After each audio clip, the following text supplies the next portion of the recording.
I am glad you're on with you. He's the founder of Vela. It's a certified strength and conditioning specialist, celebrity trainer, and body transformation expert, author of the book Core Fitness, Your Best Shape, Looking and Feeling Great.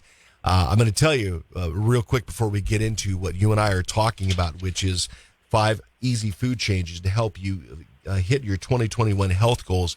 I had a little rant at about 8:03 Central Time this morning. Epicurious.com said they're going to eliminate beef from any of the recipes they do from now on. And I'm like, beef, it's what's for dinner. We've got the Iowa Cattlemen's Association. I mean, we need that beef. I know, you got to have that beef, and they're throwing it out of there. I mean, it's one of the things that if you eat moderately, you can have anything, darn near everything, can't you? Yeah, we can actually start there. Being mindful of eating moderately will allow you to just understand, all right, cool. Am I going to get closer to my goal? May that be gaining muscle, losing body fat, maintaining where you're at. We tend to live in a world where, this goes to my second point, we get triggered every day with either what we see with marketing, with food, what we smell, and when we talk about food, right? So if we're talking about food right now and we start talking about a cheeseburger with fries, that may make you hungry. And it's more so the notion that Pavlov did a long time ago. He did an experiment. We're another animal, right? Yeah, I agree. I'm there with you. We're just a different species where, you can shake a bell and you can smell food. You start to tie in these notions, and now you're salivating when you just had a meal before, a salad.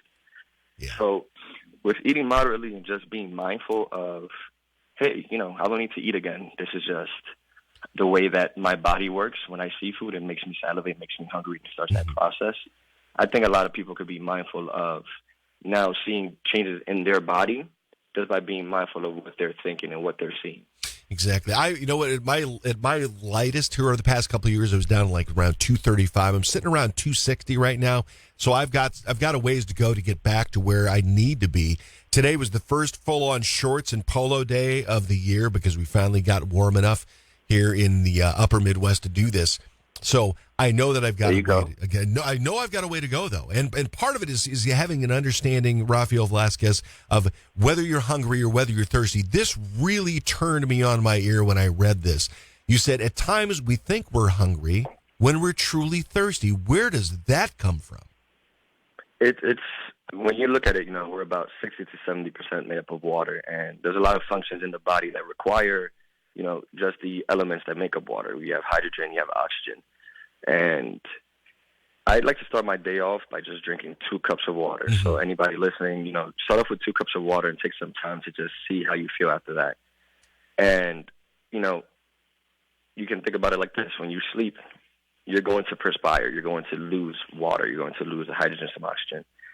And before meals, have a cup of water. You'll start to see a difference where you may not even eat as much just because you've taken care of one of the things that's most essential for your body. Right.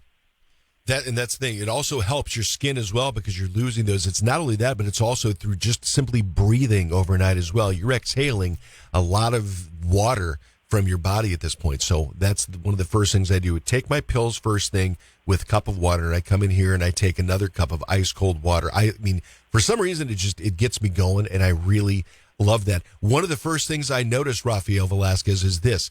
When I found out that I was a type 2 diabetic, before I was able to get control of it, the reason I knew that is because I was grabbing that tumbler of water and guzzling a tumbler of water before anything else because I was so thirsty. Well, yeah. Body was telling me something was wrong. And that's the thing, you took the time to just see what was going on with your body and what it really needed. You went for that water, and I can only imagine the sensation you had afterwards. You're like, sigh of relief. I know, exactly. It was thank God at this point. Raphael Velasquez, he is the author of Core Fitness, Your Best Shape, Looking and Feeling Great. We're talking to him here on the morning show about 5 easy food changes to help you hit your 2021 health goals.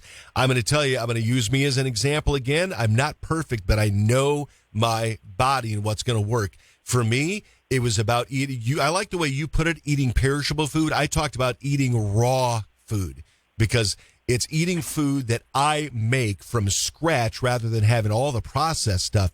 So I mean, the most processed thing that I had was a locally made hummus, and I brought that home. And the other day, I had to snack my way through the afternoon a bunch of celery and a bunch of hummus in order to get me through the afternoon. Protein, fiber, and of course, I mean, celery is one of those calorie negative things where you actually burn more calories than you take in from having it. Yeah, that's a good point. And you're touching up on amazing things, Doug. When you really look at it, if you have a meal, let's say you have a burger from McDonald's, and then you have your celery, you have your lemons, over time, the food that you've gotten, the celery, the lemons, that's going to expire. It's going to get rotten. Right. The burger, it'll stay the same. Is that really okay to put into our body? I know. Right? Even Front desk Sue, there was a jaw drop moment for her. She's like, "What? Oh yeah, you're right."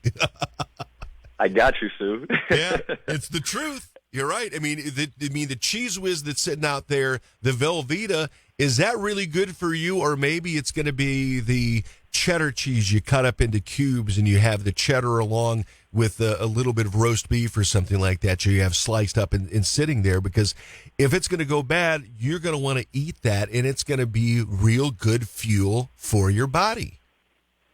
And as a side note, well, not even a side note, just a tangent.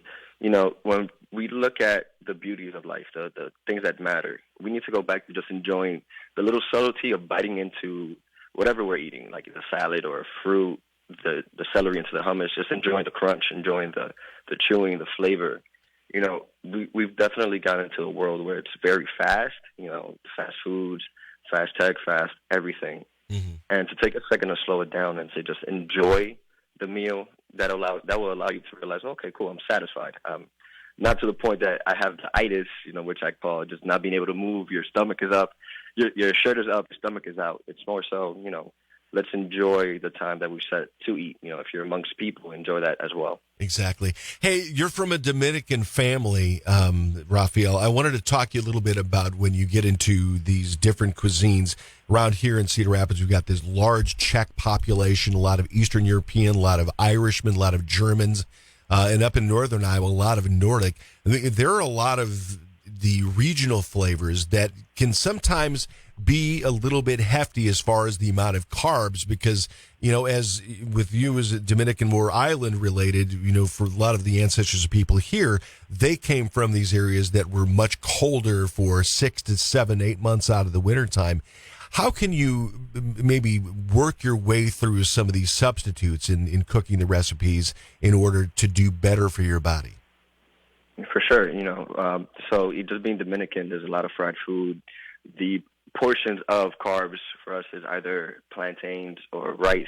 They're huge. It's enough for the whole family to have on one plate. Mm-hmm. And, I've started to see it in a way that it's more so mindful to just cut everything in half with the carbs, because I can now save that other half of the carb for another meal, so that you're not wasting any of the food that you have. That way you're able to, enjoy the meal, not throw out the food, and then reuse it, and then have some more either tomorrow or later. Exactly. And that's one of the huge things is that we've learned as Americans is that the amount of rice that we shove down our pie holes when we're eating Chinese food would make most Asian folks completely gag. They're just not used to that.